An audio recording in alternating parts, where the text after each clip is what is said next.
So today, on episode 1 of Tell Me Your Story, today I have Ruben Gonzalez with us. He's going to tell us a story about growing up in Mexico and escaping from there and coming to the States and starting life here and bringing his family here with him, and all the trials and tribulations that he went through, all the sacrifices that he had made, him and Socorro made together to give this family a better life. So today, I welcome Ruben Gonzalez. Thank you. I'm here. This is Ruben Gonzalez. I born in El Rancho. I born in El Rancho, south from Guadalajara. I born in 1951. And well, when I was 5, I remember I used to with my dad, and when he milked cows, he was a milker over there. And I want to be milker. And he says, you can't because you're too young, you're too small. So, but I had, when I hit 5 years old, he started, okay, go ahead. This is your cow you have to milk every day, morning and night, okay? So I started, and I remember I have a hard time. And I got tired. And he noticed I will. But he don't say anything, me neither. One quick question for you. What time did that start in the morning? Well, and that time when I start milk this cow, it was 6:30 in the morning, not too early, because by then he don't make me wake up so early. So just about 6:30, just get up and go and start to milk the cows and go to school and everything. So after I milked this cow for, I think it's a couple months, he started give me another one. But when I hit maybe 7 or 8 years old, he says, it's your job. You have to milk the cows, bring to the pasture, you go get in the afternoon, get a milk, and separate the cows from the calves, tie each cow in their own tree, because we have a lot of trees in the house, and we have each one for each cow, and for the calves in another side, so tied two with the rope in another tree. So, and we do this for years, and at the same time, I help him at the farm, on the farm. So start to fertilize the plant, the corn, and work all the time with him. Go to school, but he always wanted me to help. So, quick question: when you would milk the cows, what would you guys do with the milk?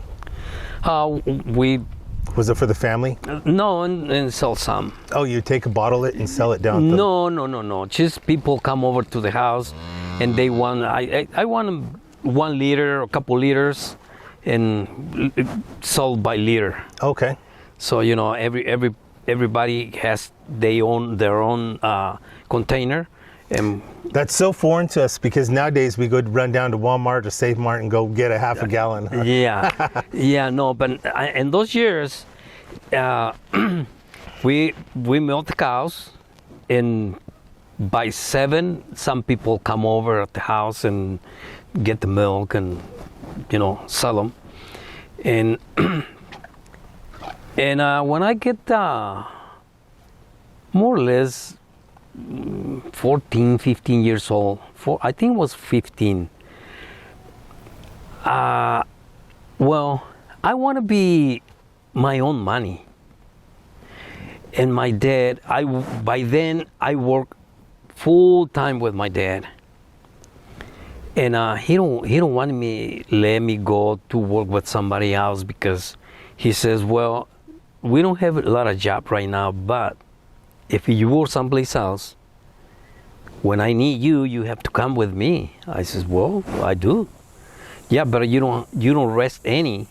It sounds like little vacations. but I still do little things, at the field and still with the cows. The cows, I milk the cows anyway. This is my job, no matter what. It's so funny because you did that for your profession all the way through. Yeah. You started with cows and you ended with cows, and if you look around, you still got cows. I'm still. So there's, I love it. Some of the cows was always like my dream. Okay. Have a cows. How many cows did you guys have when you were when you were young around there? We have a little bunch, not many, 5 or 6 only. Like what you have now? Yeah, just to more the thing is just have a milk for our own milk. Okay. So no for sale, but when we have 4 or 5 cows, 6. It's a lot of milk. We don't finish all the milk because the cows, they have some cows 5-6 liters a day. We don't drink not even all the one from one cow. Probably we drink all from one cow, but the rest of the cows, we have to sell them. Here's another quick question for you. What do you remember being your favorite breakfast meal when you were young like that? Oh man! Here we go. This is going to be a good one. My favorite breakfast in the morning was molcajete de chile. Okay. Tortillas calientes made by hand, and a big glass of milk. Just milking, bring into the kitchen. I go in. My grandma, she's already making tortillas by hand. She already have the molcajete. Just I pour the tortilla into the molcajete, grab a chile, eat and drink. I get full with this, and I don't want anything else. That's what you enjoyed eating all the time. All the time. I'm still, but now I have problems with the stomach, but still it's my favorite in the morning. Tell me about your grandma. What was your grandma's name? Maria. Maria. Yeah, she's my mother. My grandma's. My mom's mother. And she lived with you guys there? Yeah, she stayed most of the time with us. She, her husband, he killed by lightning. Oh, really? Yeah, he killed by lightning in. How did that happen? I don't know. My dad and him was working at the field, and my dad says it started to rain, and he go far away from one tree. And my dad stay under the tree. My dad have a cover, have something to cover. And he says, "Hey, Pancho, why you don't come over? Because the trees is too dangerous because the lightnings always come in the trees." Mm-hmm. Says, "Well, if it's my time, it's my time." He says he may move over like 50 meters. Like 150 feet away from the tree, and the lightning go ahead over there where he was. Don't kill at the moment, but just burn everything. He come close, but burn everything. And he when that happened, he always, when he walking like probably have a lot of air. Because these ones have a lot of air. The lightnings, they hit them and they come with I don't know how many miles fast they come, but I think it's too much. They have a lot of air. Mm-hmm. But this one's too hot and burn everything to my grandpa. And because I never met him. How do you? Oh, so he passed away before you were old enough to remember? Yeah, but my dad told me. Okay, and so your grandma, she lived with you guys after that. After that, well, not really. He lives someplace else, but close to us, and And she have a daughter, the youngest daughter, with her because the husband from my aunt, he come over to Tijuana and never came back. So leave my aunt with my grandma. So they stayed together. But one day, my aunt, her husband come back and take her and go to Guadalajara. And my grandma go with us. And stay with us, not to when she passed, but one day she moved to Guadalajara and she passed over there, but she stayed with us most of the time when after she get widowed. But she always with us. Both grandmas, my grandma from my dad's side, she's with us too. Both stay there all the time. It must have been fantastic having all the grandmas there. Man, it's surrounded with really all the family. really nice because all the time we come to eat in the morning. My mom's mother, she always like cook and make tortillas. And my other grandma, she cooked the meals and serve us. She always take care of us. Hey, this is for you. She always is really nice to talk. She talk too slow, too nice. And she says, okay, come, sit down right here and this is your play. And sometimes we don't want it. And she says, no, I help you. She help us to feed us and you know. And my other grandma, she's way opposite side. Oh, she's always in the morning says, when we got up and we come straight to the kitchen, says, hey, you already do something? No.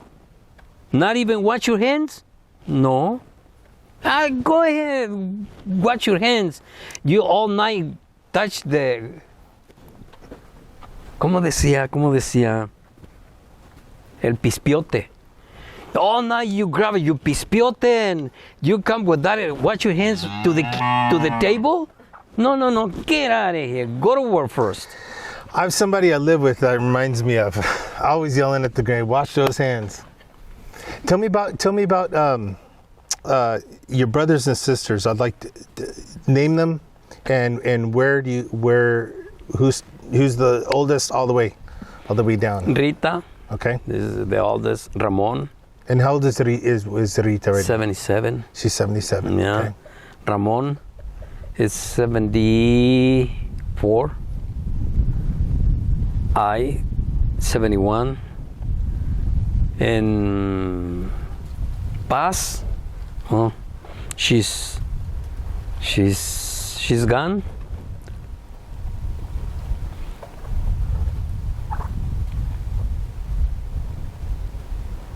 Kiss me.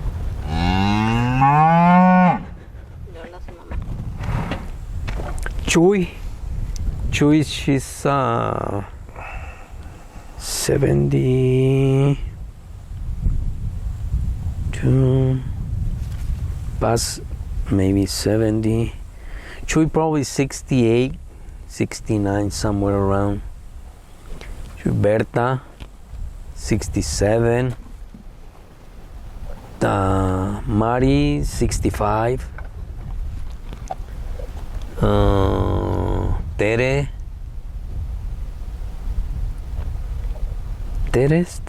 es la que sigue. Sí. No, sí. Tere tiene. She's 63. No, wait. I think Javier is the oldest, no?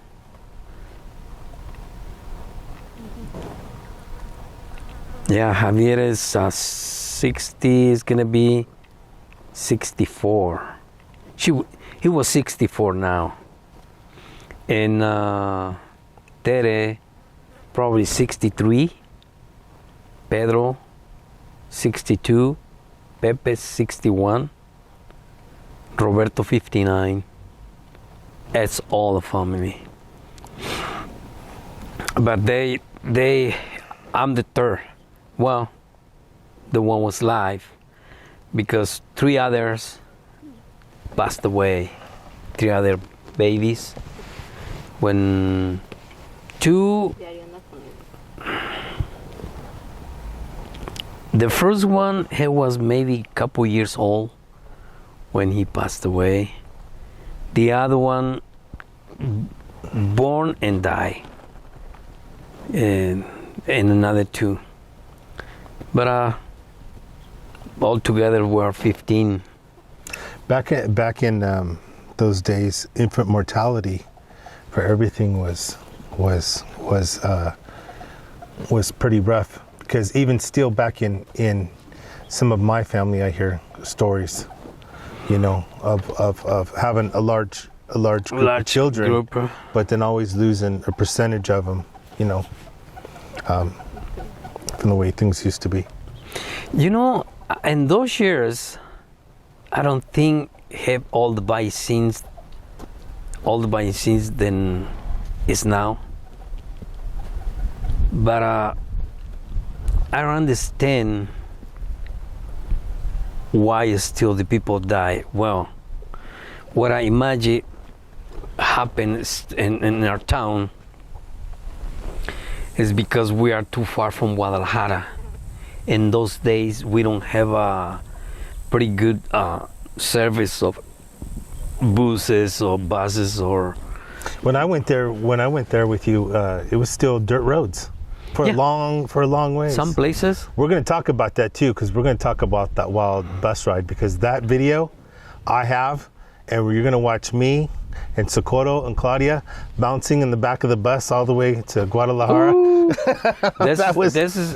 I found all that good stuff. It was in those days, those kind of buses. Well, in those days, what I told you right now about in the 50s, it's only one bus. Mm-hmm. Come in the morning, and 6 o'clock in the morning, go to Guadalajara. He coming back at 10, and back 12 o'clock, and come back 6 o'clock to our ranch, and that's it. So let's talk about your ranch for a minute, okay? I got to go and experience it, and I'm gonna add some photos in there of the front of it with the houses and stuff and everything. And I remember what I got to experience, because when I first went there, that's whenever we showed up and we had to go get dressed real quick, because remember we went to the wedding, and we went down there and we went to the plaza, and there was the big church that was going on, and the ceremony and stuff was going on. And then I remember after in the evenings, the whole town would go down there, kind of go to the plaza and hang out. Was it like that when you were growing up? Yeah. Yeah, all the time. Where everything happened, everything event or whatever, it's in the plaza all the time. Dancing, many groups come over and they play music and always charge. I don't know. I can remember 20 pesos, 10. For a dance? For dance. We pay for it. The ladies, it doesn't. And we have to buy a rose or whatever. And they come to sell them. Well, come to sell them to us, not to her, but we have to buy for her, And it's nice. Those days, the people was really, really friendly.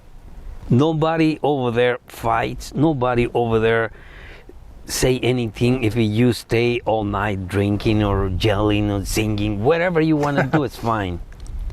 Tell me about whenever you were going to school. Like when you were young, tell me about how was school? What was school like for you there in Mexico?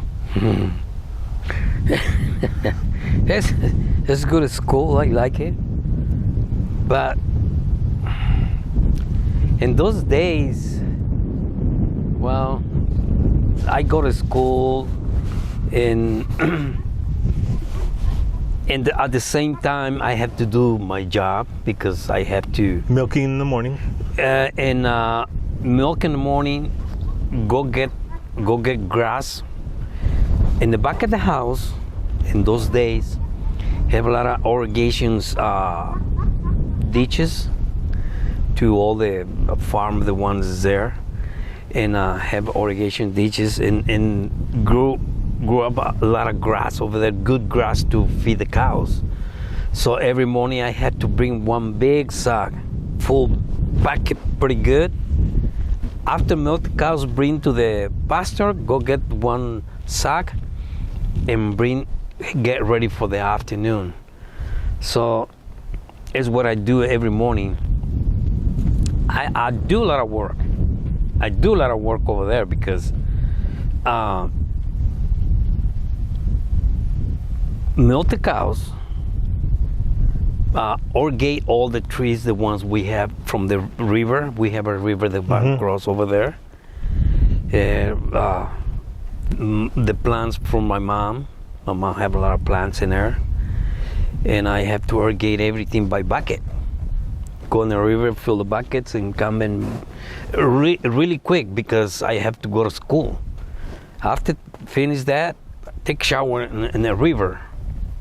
Just go jump in the river. How big of a river was it? Because when we went there, it was all dried up. Yeah, no, it's por este lado, Scorro. Por este lado, por allí no.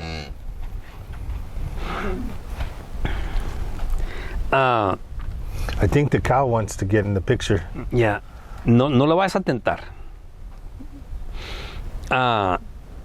In those days, the river was that deep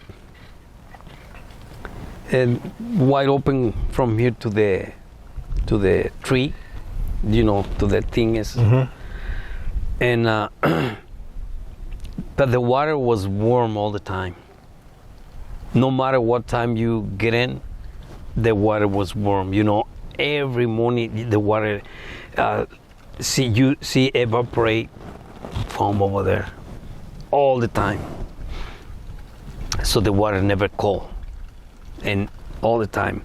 So we take shower over there, just jump in the water, soapy one more time, and soapy, and let's go, vámonos. You'd hop out of there buck naked and run to the house? No, we have everything right there. We have everything right there ready. But it have a lot of trees in there. Trees. And the edge, the river, might have guayabas, mangoes, aguacates, and what else? No, al hilo del río. Some trees, big trees like this one, but it goes straight all the time. Big, huge shade all the time. All the time. They never lose all the leaves. They always green. So it's really nice over there all the time. So when take shower, finish, and just you go behind the tree, you clothes and everything. You put your clothes and everything. It's really nice over there. So tell me about Christmas at the rancho when you were growing up. Oh, it's really nice Christmas all the time. Tell me what it was like to celebrate Christmas there. We celebrate the Christmas all the time. My mom, and Christmas, she make chicken like we do turkey right here.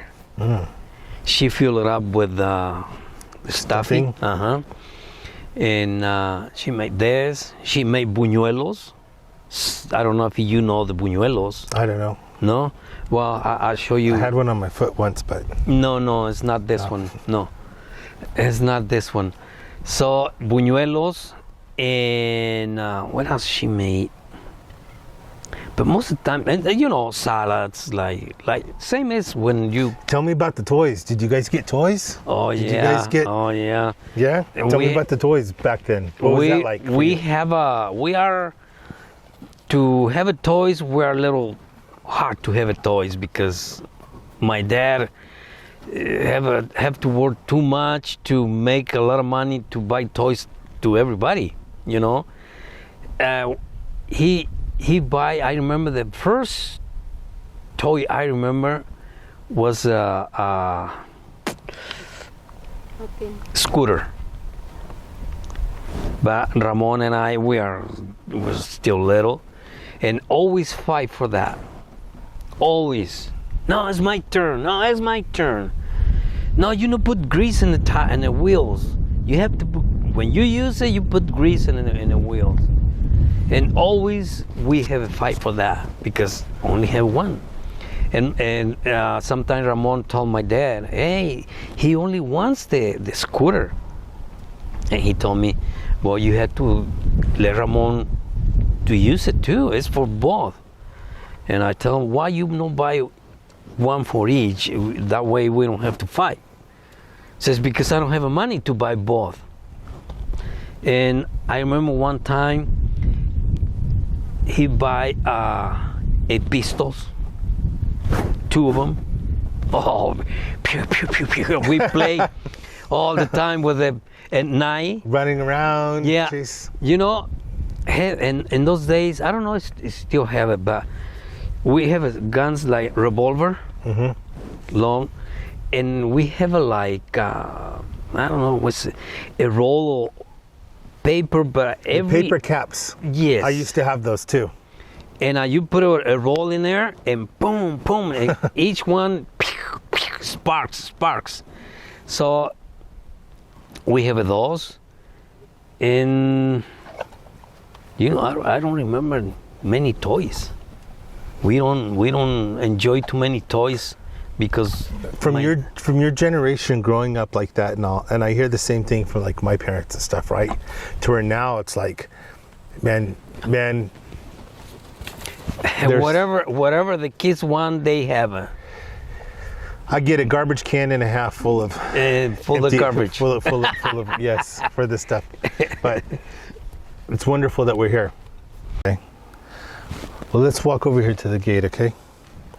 So, Ruben, tell me, you started off on a rancho, and now you got your own. Mm-hmm.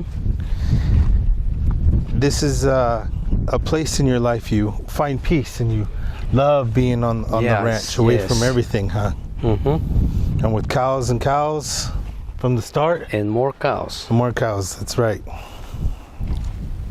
How long have you had this ranch that you've had here?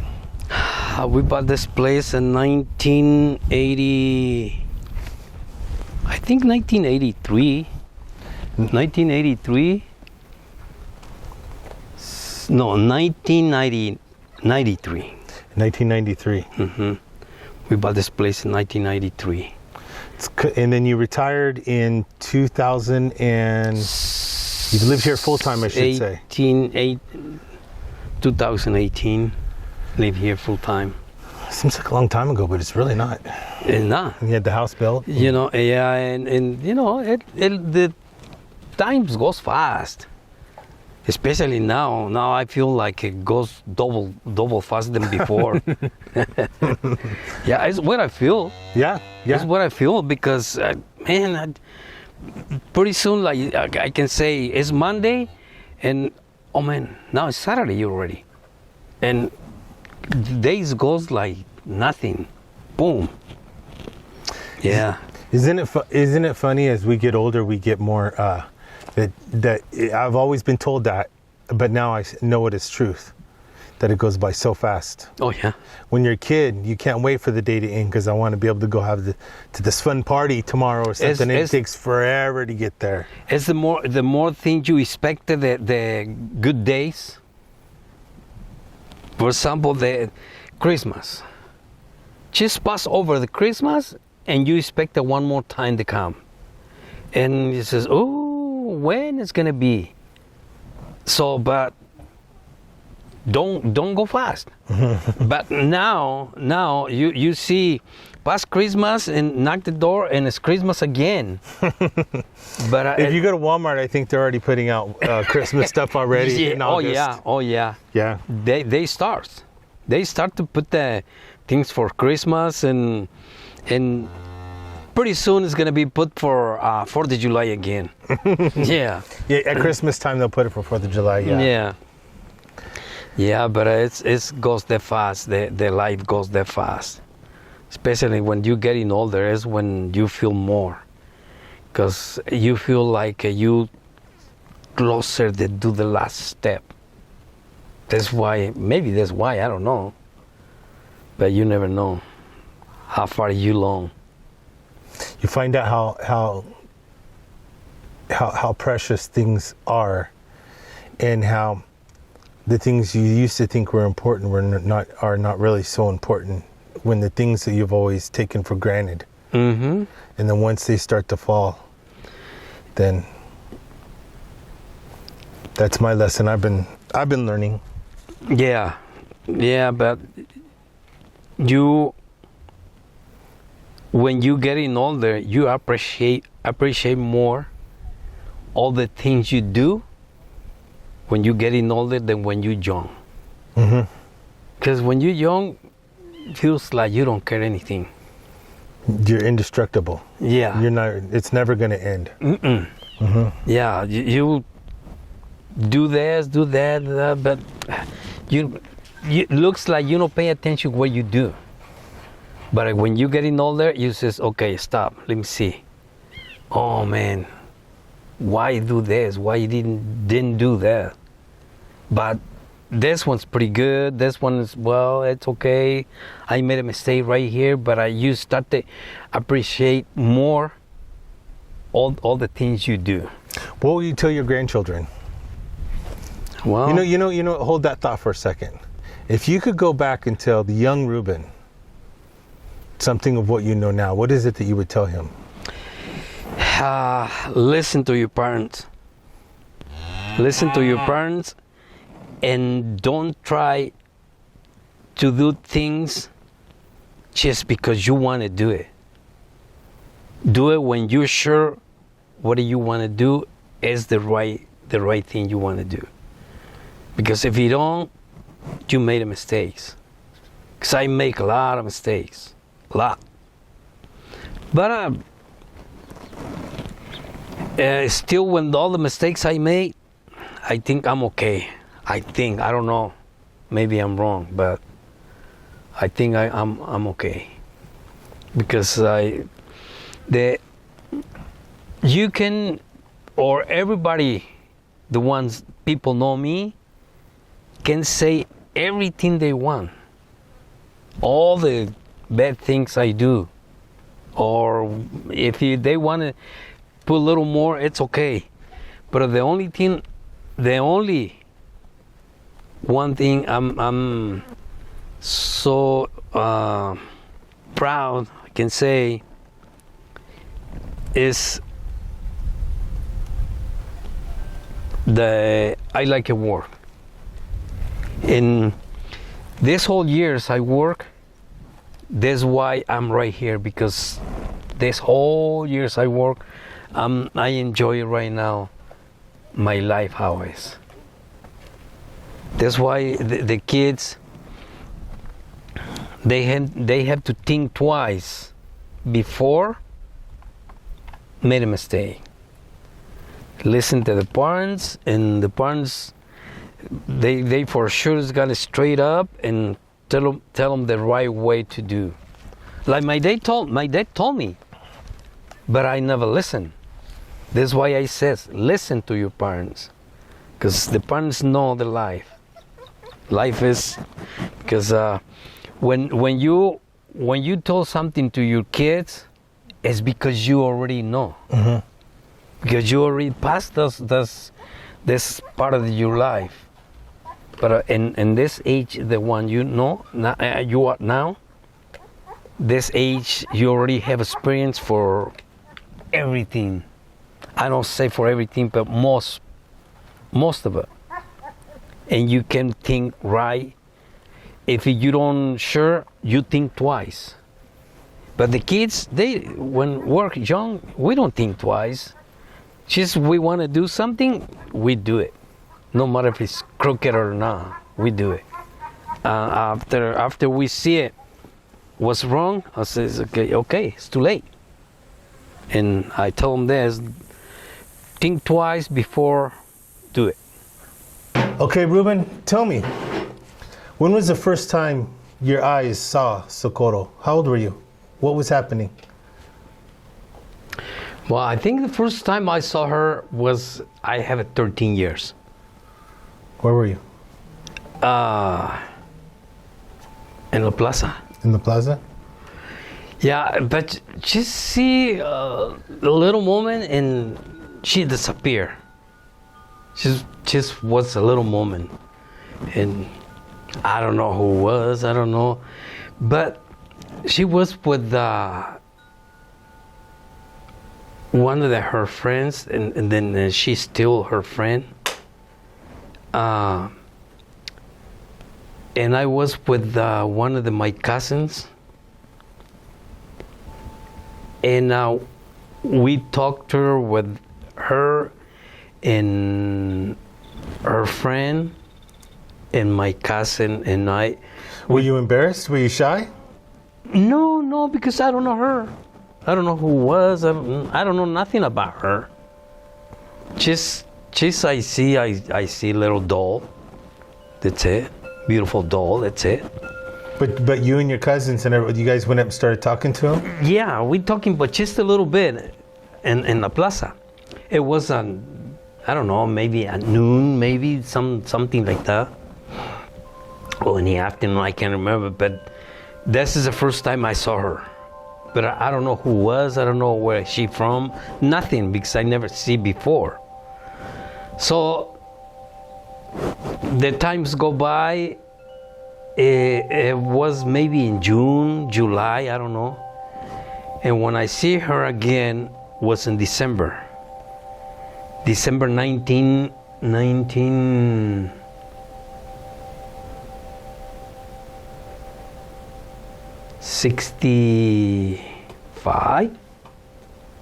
I think 1965. Yeah, 1965. It was when I see in December 1965, yes. What were you guys doing when you saw her for the second time? It was the celebration for all the parties, the one they do over there for the Catholic Church, you know. So church thing. Mm-hmm. So I saw her. She was with another friend. It was her neighbor. That girl, they was together, and one other guy was looking for the other girl, and I see her, and I says, well, I go with her, and then we start to talk. You rolled up there all by yourself? Yeah, just talk. What's up, baby? Yeah, right? Yeah. Hi, beautiful baby, and that's it. And okay, I saw her that day. And I don't see her to the following weekend, because it was a Sunday. I don't see her till the following Sunday. When I see the following Sunday again, I says, well, I think she's for me. And I go with her again, and we start to go on the ¿cómo? La rueda de la fortuna, ¿cómo se llama? The wheel fortune. You know, the one goes all the way to the sky. And I know that one because my wife spends about $200 to $300 every time we go to the casino on the Wheel of Fortune. She likes the Wheel of Fortune a lot. But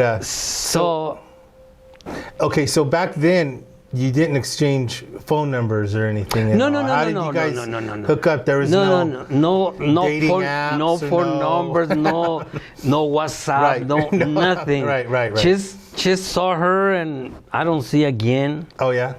And see again, and we start to talk, and by then we talking more, and I think by then, I don't know, I know where she from. She was neighbor from one of my aunts, my mom's sisters. And I started to walk with her over there, and I started to see every day. And since then... So she lived there? Yeah, she lived there. Very close to the rancho? No, in the rancho. Oh, she lived there in the rancho, but you never saw her all the time? No, I never saw her. Was it appropriate back in those days to go up to the place and, hello, can I? Well, you know... Is that okay? It is, but not used to over there. Just some people do it, some other don't. But after I don't remember how long was with her when I told her father if he let me have a relation with her. Like a boyfriend, girlfriend? Yes. Asking for like the hand? So that was December, and then about what time did you ask to be able to date the daughter? Because she was 13? Yeah. And you were 13? I was 14. You were 14, you were 13. Okay, that's right, because we started the year prior, and now you turned, okay.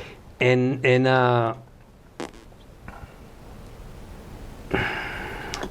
probably not too far from there, probably in the following year, it was in 1966, when I told her, well, I wanted to tell my father-in-law, but somebody else told for me, because, I don't know, Consuelo, una prima mía, one cousin, she told my father-in-law she have a boyfriend if he let her talk her with me, and I think my father-in-law asked, who's the guy? He says, well, it's mi primo, my cousin, Rubén. Oh, dice, el tacuache, sí, it's okay. It's fine. This is el hijo de Don Pancho. It's Don Pancho's son. So it's fine. It's okay. No problem. And since then, we have a permit to... I talk to her in the door. I'm never going inside to talk to her. She's outside at the door. But it's good to have the permit, because that way you don't hide from them. Always have a permit to talk. And your dad was like him from the beginning? Dice que si yo le gustaba a tu papá desde el principio. Yeah. Yeah, he says all the time, he put me like one of the best workers person, he never, ¿cómo se dice? Shame? ¿Se avergüenza? He wasn't ashamed. Yeah, because I was working in the field, and sometimes just come back from the field with my head all down, because I wear the head all the time like that, all dirty, and go talk to her. And my father-in-law says, look him. He like a work. He don't care. And he told his two sons, Raúl y Guillermo, one of the guy lives in Salinas. He says, you guys go in the mirror, and I put perfume, he fix the hair, and looks, everything is fine. Says, just come back from work and come see to your sister. You guys looks like ladies. And in the mirror, just right there. And but he always let me talk to her. Since we asked for permit, he always say yes. I mean, now we have pretty good relation with him. Did you guys go to the same school? No, she doesn't go to the school over there. Okay. Because she came to the ranch because they live in Guadalajara before. Okay. He come over in 1965. Yeah, 1965 or 64. Yo iba a ajustar 13 años. 13 años. And 64. They come over in 64. 1964. 1965. Yeah. You come over in 1965 and I don't know, Mayo. May 1965. I met her in in December 1965, the same year. So they go to school in Guadalajara. So they no come back to school over there in El Rancho. What did how old were you guys when you guys got serious and decided to get married? Well, I never take her like for play, for nothing. Always stay serious on her, because never play with her, nothing. I mean, all the time I was serious with her. But when we started to think about get married, I was 19.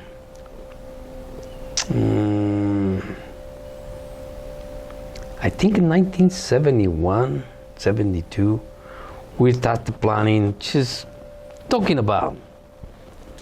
But we never say, well, we got married. That no, and that date or nothing. Just talk just a little bit, and when we have in mind, we talk a little bit and think about it. But still, I want to get married before that, but for some reason don't happen. It's because it wasn't time. So, but when we decided, I asked her in, I think it was June,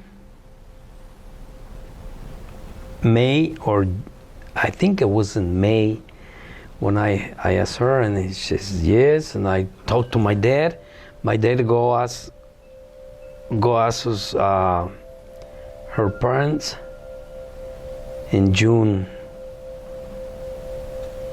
No, en septiembre te pidieron o en junio. En diciembre. ¿Te pidieron? No, tú respondiste. Julio 19. July 19, they go ask for if she want to get married with me. Say yes, okay. You said sí, or you're like, well. No, es sí o no. It's yes or no. And say yes. So that was in July. In July. Okay. And you got married in February the following year. Okay. Yeah, but they get my dad asked me, when you gonna get married? I says just now. and he says, no. You have to wait. I says, wait for what? Well, I gotta put the date. Okay. He was in July. She respond in December. In they go and estas cosas no las puedo decir. Cuando va uno a presentarse a la iglesia. Okay, when you got the presentation in the church, in the church have to announce, yeah, for somebody got to get married. After that, the 3 times they announced that. If nobody say, hey, she cannot or he cannot because I have this compromise with him or with her, everything is fine, can keep going. So that 3 announce has to be for sure at the church. So after that, you got presentation at the church. Everything is righted and everything fix it, and got married for